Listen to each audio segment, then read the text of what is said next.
तो hello friends. तो आज का हमारा टॉपिक है फ्यूचर इंडेफिनिट टेंस का इंट्रोगेटिव एवं नेगेटिव सेंटेंस के बारे में। तो आइए अब हम इन्हें विस्तार से समझने का प्रयास करते हैं।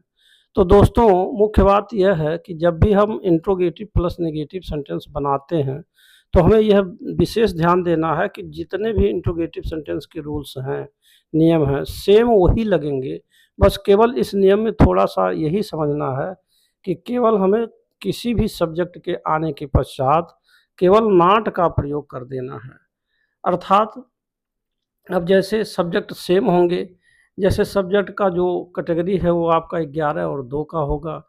दूसरी बात यह है कि 11 के साथ सहायक क्रिया विल लगेगी और जबकि 2 सब्जेक्ट के साथ सहायक क्रिया शैल का प्रयोग होगा।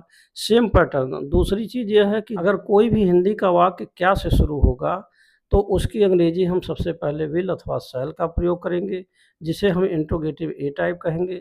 और जब क्या, क्यों, कैसे, कहाँ और कब किसी भी हिंदी वाक्य के बीच में आएगा तो उसका अंग्रेजी जब हम बनाएंगे तो उनको हम what, where, why, how, when आदि इंट्रोगेटिव वर्ड्स का यूज़ सबसे पहले करेंगे और इस तरीके से वह इंट्रोगेटिव बी टाइप बन जाएगा।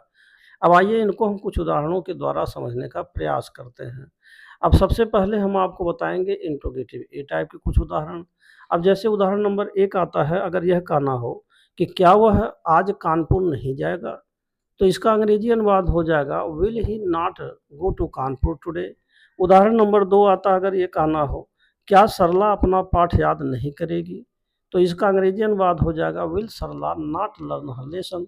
तो यहाँ आप देख रहे हैं कि सरला के बाद नॉट लग रहा है दूसरे उदाहरण में, और पहले उदाहरण में आप देख रहे हैं कि ही के बाद नॉट लग रहा है। बस इतना ही अंतर है, बाकी सेम आपका जैसे पिछले वीडियोज में आपको बताया गया था, सेम वही उदाहरण यहाँ पर भी हैं।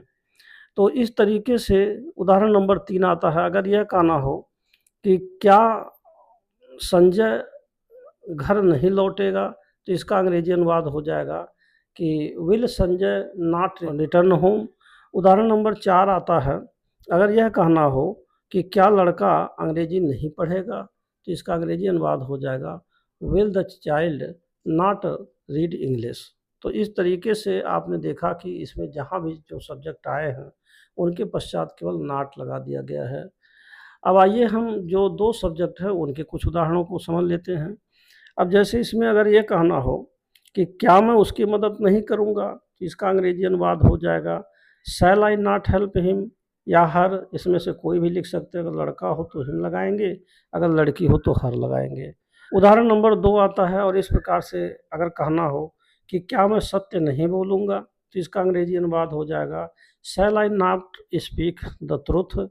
उदाहरण नंबर 3 आता है, अगर यह कहना हो कि क्या हम क्रिकेट नहीं खेलेंगे, तो इसका अंग्रेजी अनुवाद हो जाएगा shall we not play cricket.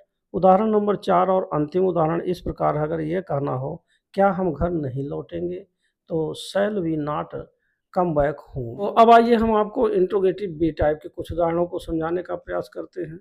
अब जैसे उदाहरण नंबर 1 आता है, अगर ये कहना हो कि वह अपने घर क्यों नहीं लौटेगा, तो इसका अंग्रेजी अनुवाद हो जाएगा why will he not return his home.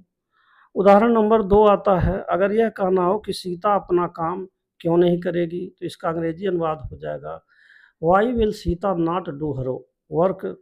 उदाहरण नंबर 3 आता है, अगर यह कहना हो कि वह अंग्रेजी क्यों नहीं पढ़ेगा, तो इसका अंग्रेजी अनुवाद हो जाएगा why will he not read English. उदाहरण नंबर 4 और अंतिम उदाहरण इस प्रकार है, अगर यह कहना हो कि तुम अपना काम क्यों नहीं करोगे, इसका अंग्रेजी अनुवाद हो जाएगा why will you not do your work. अब आइए हम जो 2 सब्जेक्ट हैं उनके कुछ उदाहरणों को समझते हैं। अब जैसे उदाहरण नंबर 1 आता है, अगर यह कहना हो कि मैं यह काम क्यों नहीं करूँगा, तो इसका अंग्रेजी अनुवाद हो जाएगा why shall I not do this work. उदाहरण नंबर 2 आता, अगर यह कहना हो कि मैं उसकी मदद क्यों नहीं करूँगा, तो इसका अंग्रेजी अनुवाद हो जाएगा why shall I not help him या हर। इसमें से हम कोई भी एक लगा सकते हैं।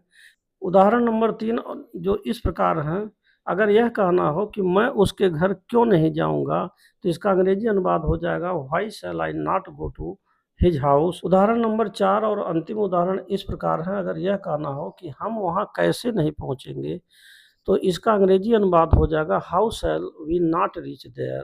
तो दोस्तों आपने देखा कि इंट्रोगेटिव एवं निगेटिव सेंटेंस के उदाहरण किस प्रकार बनाए जाते हैं।